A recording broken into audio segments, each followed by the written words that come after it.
بھارتی film mission مجنو میں پاکستانی مسلمانوں کو فرسودہ لباس میں ملبوس، آنکھوں میں سرما لگائے اور سر پر ٹوپی جمائے ہوئے دکھانے پر پاکستانی سوشل میڈیا صارفین سخت ناراضی کا اظہار کر رہے ہیں۔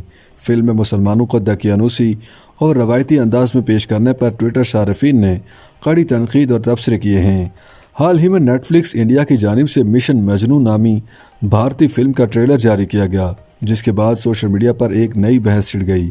اداکار سدھارتھ ملہوترا نے ٹویٹ کرتے ہوئے ٹریلر شیئر کیا، جس کے جواب میں سوشل میڈیا پر میمز کا انبار لگ گیا۔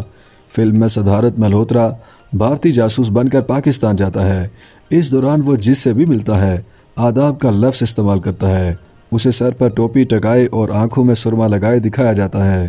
چنانچہ فلم میں مسلمانوں کو دقیانوسی انداز میں پیش کرنے پر سوشل میڈیا صارفین نے سدھارتھ ملہوترا پر کڑی تنقید کی ہے۔ معروف ٹی وی میزبان رابعہ انم نے فلم پر تبصرہ کرتے ہوئے کہا ہے کہ فضول فلمیں بنانا بند کرو، جعلی آداب، ٹوپی، سرمے والی آنکھیں اور حماقت بھری کہانی اب بس کر دو بس۔ رافع نامی صارف نے بالی ووڈ فلموں میں پاکستانیوں کے خد و خال اور کردار کے حوالے سے نمائندگی کرنے پر ایک تصویر شیئر کی، جس میں ٹوپی، سرما اور رومال موجود ہے۔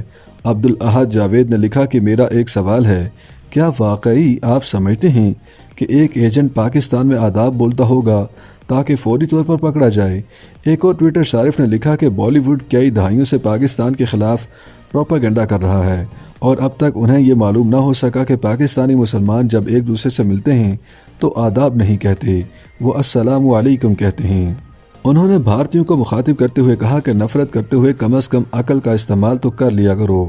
انابا نے لکھا کہ فلم میں مرکزی کردار ادا کرنے والے شخص کا ایک ہی کارنامہ تھا اور وہ یہ ہے کہ کپور اور سنز میں پاکستانی اداکار فواد خان اس کا بھائی بنا تھا۔ بنٹی نامی صارف نے لکھا کہ ارے جناب، یہ سدھارتھ میاں تو بہت بری طرح ذلیل و رسوا ہو رہے ہیں۔ یاد رہے کہ مشن مجنو کی کاسٹ میں راشمیکا مندانا، پرمیت سیٹھی، بھومیکا چاولہ، شارب ہاشمی اور ارجن باجوہ بھی شامل ہیں۔ یہ فلم نیٹ فلکس پر 20 جنوری کو ریلیز کی جائے گی۔ فلم کے ٹریلر میں اداکار سدھارتھ ملہوترا بھارتی جاسوس کا کردار ادا کر رہے ہیں، جسے پاکستان کے جوہری تنصیبات کو تباہ کرنے کا کام سونپا جاتا ہے۔ ٹریلر میں پاکستانی سائنسدان عبدالقدیر خان کا بھی ذکر کیا گیا ہے۔ فلم کے ٹریلر کو 27 لاکھ مرتبہ دیکھا گیا ہے۔ اس پر 4000 سے زیادہ لائکس ہیں، جبکہ 2500 سے زیادہ لوگوں نے اس پر اپنا رد عمل ظاہر کیا ہے۔ فلم میں سب سے زیادہ جس بات کو تنقید کا نشانہ بنایا جا رہا ہے وہ سچے واقعات پر مبنی ہونے کا دعویٰ ہے۔ فلم میکر اور صحافی زین خان نے سدھارتھ ملہوترا کو مخاطب کرتے ہوئے لکھا کہ ہم دونوں جانتے ہیں کہ یہ سچے واقعات سے انسپائرڈ نہیں بلکہ افسانہ ہیں۔ شائستہ زدی نے لکھا کہ پاکستان بارے اس طرح کی بیکار فلمیں بنانا بند کریں۔ شہریار رضوان نے لکھا کہ یہ کتنا مضحکہ خیز اور بچکانہ عمل ہے، انڈیا کا جاسوس پاکستان کی جوہری تنصیبات میں گھس جاتا ہے، یہ کون سے سچے واقعات سے انسپائرڈ فلم ہے؟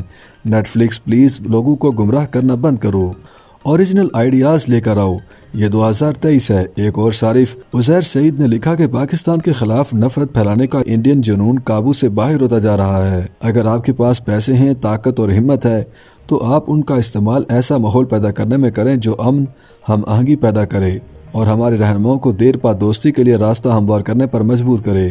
مرتضی بھٹو کی بیٹی اور معروف لکھاری فاطمہ بھٹو نے بھی انڈین فلم انڈسٹری پر تنقید کرتے ہوئے لکھا کہ انڈین شوبز انڈسٹری کے پاس پاکستان سے نفرت کے علاوہ بیچنے کے لیے کچھ بھی نہیں۔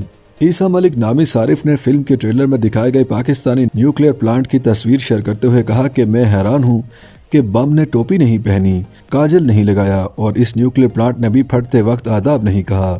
مہر حسین نامی صارف نے لکھا کہ ہمارے پڑوسیوں کو کون بتائے کہ اب ہمارے ہاں لڑکوں کے نام ایسے نہیں ہوتے جیسے وہ اپنی فلموں میں رکھتے ہیں۔ YouTube پر گوگلی نیوز دیکھنے کے لیے youtube.com کی سرچ بار میں googly news T V type کریں۔ گوگلی نیوز کے پیج پر سرخ رنگ کے سبسکرپشن والے بٹن پر کلک کرنا نہ بھولیے۔ YouTube پیج پر اپلوڈ ہونے والی ویڈیوز سے باخبر رہنے کے لیے بیل آئیکن پر کلک کیجیے۔ آپ کو ہر نئی ویڈیو کے بارے میں نوٹیفیکیشن موصول ہو جائے گا۔